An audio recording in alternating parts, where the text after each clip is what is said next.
Headlines प्रायोजक रामबंधू पापड आटा आणि पापड मसाला।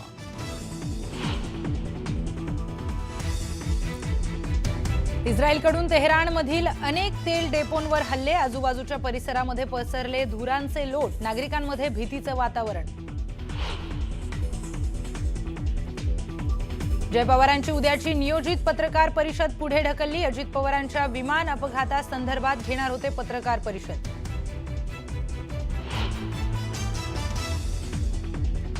महाराष्ट्रातील 99% जनतेच्या मनात अजितदादांचा घातपात झाल्याची शंका। तुमच्या अहवालावर जनता विश्वास ठेवायला तयार नाही, महादेव जानकरांनी सुनावलं। तर अपघाताचं सत्य समोर आलं पाहिजे अशी मागणी। पुण्यातील लोकार्पण झालेल्या नवीन उड्डाणपुलाला अजित पवारांचं नाव देणार, सर्वानुमते निर्णय झाल्याची मुरलीधर मोहोळ यांची माहिती। तर उड्डाणपुलाच्या नावाबाबत लवकरच निर्णय घेऊ, मुख्यमंत्री फडणवीसांचं आश्वासन। किल्ले रायगडाच्या पायथ्याशी उद्या मनसेचा 20वा वर्धापन दिन। राज ठाकरे सकाळी रायगडावर शिवरायांचं दर्शन घेऊन करणार अभिवादन। राज्यभर सभासद नोंदणीला होणार सुरुवात।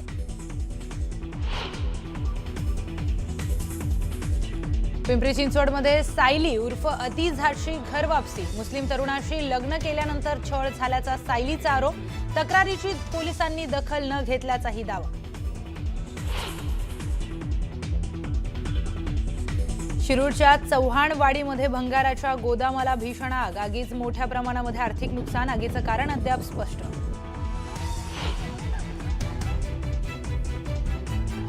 मंत्री गिरीश महाजनांनी नाशिकमध्ये लुटला रंगपंचमीचा आनंद। शनी चौकातील पेशवेकालीन रहाडामध्ये मारली उडी, नागरिकांमध्ये पाहायला मिळाला उत्साह।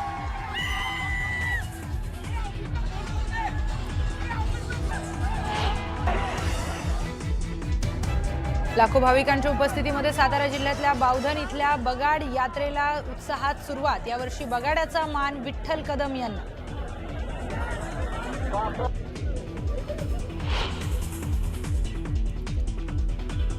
सलग दुसऱ्यांदा T20 वर्ल्ड कप जिंकावा यासाठी भारतीय चाहत्यांचा उत्साह शिगेला। कुठे होम हवन तर कुठे विशेष प्रार्थनांचं आयोजन।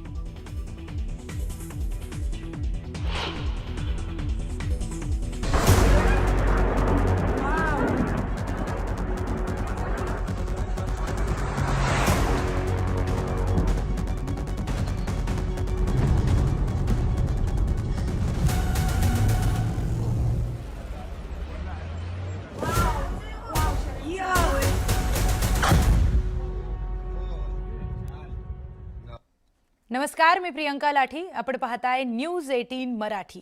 तर बातमीपत्राच्या सुरुवातीलाच इराक, इस्रायल आणि मध्य आशियामध्ये जी काही तणावपूर्ण परिस्थिती निर्माण झाली आहे त्यासंबंधीचे अपडेट्स पाहणार आहोत। इस्रायली हवाई दलाने इराणची राजधानी तेहरानमधील मेहराबाद आंतरराष्ट्रीय विमानतळावर हवाई हल्ला केलाय। या कारवाईमध्ये इराणच्या कुड्स फोर्सची 16 मालवाहू विमानं पूर्णपणे उद्ध्वस्त झाल्याचा दावा इस्रायली लष्कराने केलाय। या हल्ल्यामुळे विमानतळ परिसरामध्ये भीषण आग लागली असून त्याचे व्हिडिओ सोशल मीडियावर व्हायरल होतात।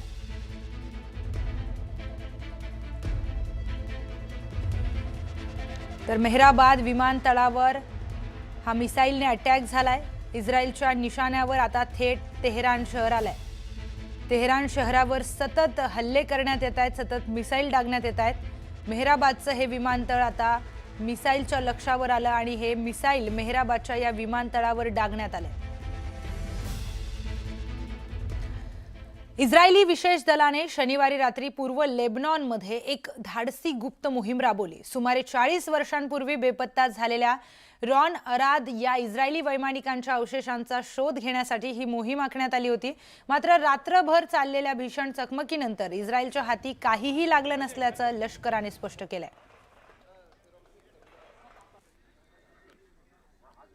इराण आणि इस्रायलमधील वाढत्या तणावाच्या पार्श्वभूमीवर आता सोशल मीडियावर युद्धापेक्षाही भयंकर अफवांचं पीक आलंय।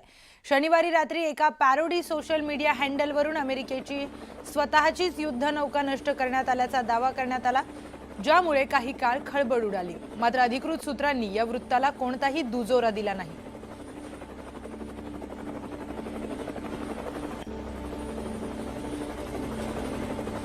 मध्य पूर्वेतील युद्ध भीषण वळणावर पोहोचलं असून इस्रायलने इराणची राजधानी तेहरानवर दुसऱ्यांदा हवाई हल्ला केलाय। या हल्ल्यांमुळे तेहरान शहरामध्ये आगीचे लोट पाहायला मिळाले। तेहरानमधील अनेक भागांमध्ये एकापाठोपाठ एक स्फोट झालेत। नागरी वस्त्यांजवळ झालेल्या स्फोटांमुळे मोठी हानी झाल्याची भीती व्यक्त होतीये।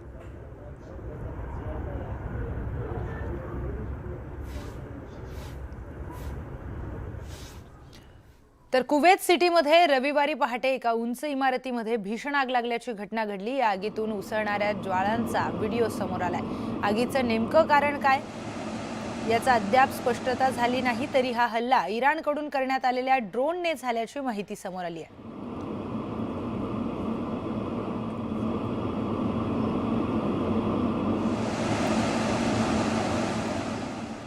इस्रायलने इराणच्या विरोधात आक्रमक भूमिका घेतली असून तेहरानच्या अनेक तेल डेपोंवर हल्ले करण्यात आलेत। तेहरानमध्ये तेल डेपो आणि रिफायनरींवर हे हल्ले करण्यात आल्यानं आजूबाजूच्या परिसरामध्ये धुरांचे लोट उठले होते। आकाशामध्ये काळ्या धुरांचे ढग पसरले।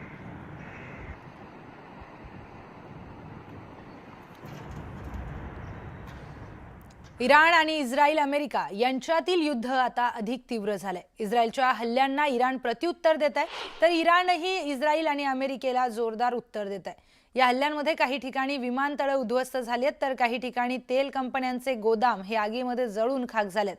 हल्ल्यांच्या आवाजामुळे नागरिकांमध्ये भीतीचं वातावरण निर्माण झालंय।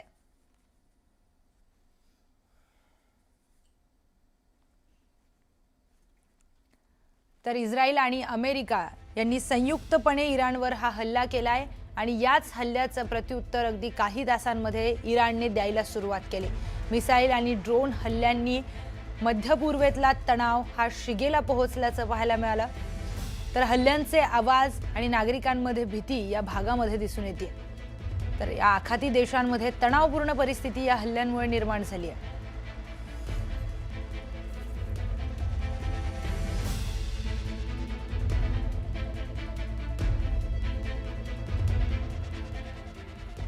तर इस्रायलने इराणमधील 3 तेल डेपोवर हल्ला केलाय। कुहक, शहरान आणि करज येथील तेल डेपोवर हवाई हल्ले करण्यात आलेत। इस्रायली लढाऊ विमानांनी क्षेपणास्त्रांचा मारा करत तेल टोपाल टार्गेट केलंय। यामध्ये मोठं नुकसान झालंय। तर इस्रायलच्या लढाऊ विमानांनी क्षेपणास्त्राचा मारा हा सुरूच ठेवलाय। तर इराण इस्रायल युद्धामध्ये अमेरिकेच्या 6 सैनिकांचा मृत्यू झालाय। डोनाल्ड ट्रम्प यांनी मृत्यू झालेल्या अमेरिकी सैनिकांना श्रद्धांजली अर्पण केली आहे। डेलावेअर येथे ट्रम्प यांनी सैनिकांना अंतिम निरोप दिलाय। यावेळी अमेरिकेचे उपराष्ट्राध्यक्ष JD व्हान्सही उपस्थित होते।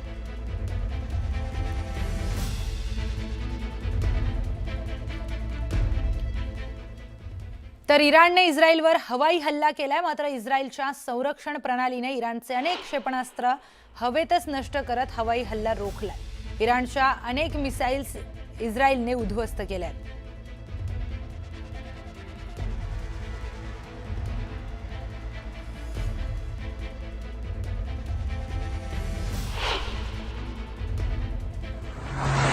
तर इस्रायल आणि अमेरिकन सैन्याने इराणवरील हल्ले आणखी तीव्र केलेत। संयुक्त कारवाईमध्ये तेहरानमधील एका तेल डेपोला लक्ष्य करण्यात आले। हल्ल्यानंतर तेल डेपोमधून मोठ्या प्रमाणात आगीचे लोट दिसून आलेत। तर इस्रायली सैन्याने तेहरानच्या तेल शुद्धीकरण कारखान्याला लक्ष्य केल्याचा दावा आधीच करण्यात आला होता, मात्र प्रत्यक्षामध्ये रिफायनरी जवळील एक तेल डेपोवर हा हल्ला करण्यात आलाय। स्फोटानंतर परिसरामध्ये आगीचे आणि धुरांचे मोठे लोट पाहायला मिळाले।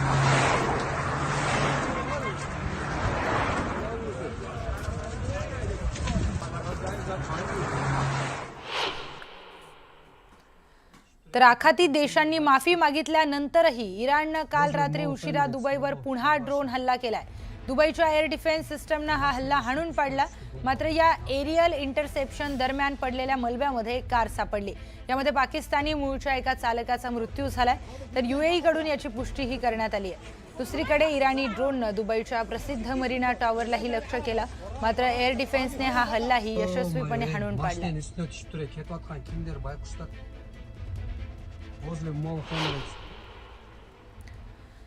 शनिवारी तेहरानच्या पूर्व आणि नैऋत्य भागामध्ये हवाई हल्ले करण्यात आले. हल्ल्यानंतर आकाशामध्ये स्फोट आणि धुरांचे लोट दिसून आले. इस्रायलच्या सेनेनं या हल्ल्यांची पुष्टी करत ही नवी कारवाई असल्याचं सांगितलंय.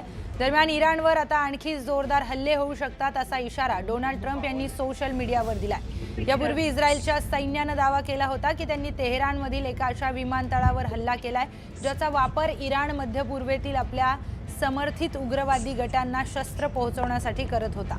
या घडामोडींमुळे मध्य पूर्वेमध्ये तणाव आणखी वाढण्याची शक्यता आहे.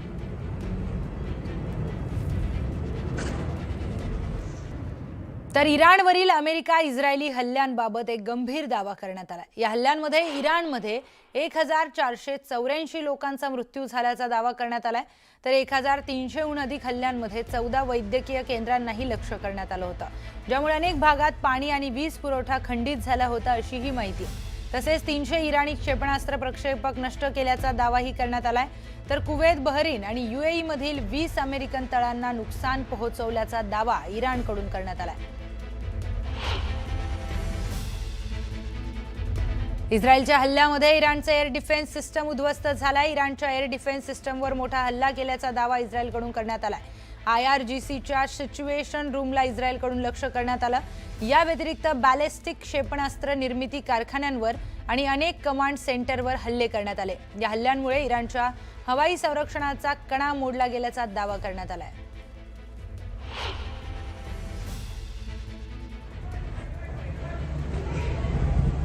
श्लोमी बोपो श्लोमी. तर IRGCनं ऑपरेशन ट्रू प्रॉमिस 4 अंतर्गत वेव्ह 27 ची सुरुवात करत इस्रायलवर मोठ्या प्रमाणामध्ये मिसाईल आणि ड्रोन हल्ला केल्याचा दावा केलाय. या हल्ल्यामध्ये क्लस्टर वॉर हेड्सने सज्ज मिसाईलचा वापर करण्यात आल्याची माहिती समोर आली आहे. विशेषतः खैबर शिकेन मिसाईल नव्या मिसाईलद्वारे हैफा शहरातील लष्करी ठिकाणांना लक्ष्य करण्यात आलंय. या हल्ल्यांमुळे परिसरामध्ये अनेक ठिकाणी जोरदार स्फोटांचे आवाज ऐकू आलेत. दरम्यान ड्रोन युनिट्स आणि नेव्हल युनिट्सही सहभाग घेत परिसरातील अमेरिकन सैन्यांच्या तळांवर आणि सुविधांवरही निशाणा साधल्याचा दावा करण्यात आलाय. या हल्ल्यामध्ये व्याप मोठा असल्याचं सांगितलं जात आहे. त्यामुळे मध्य पूर्वेतील तणाव आणखी वाढण्याची शक्यता व्यक्त केली जाते.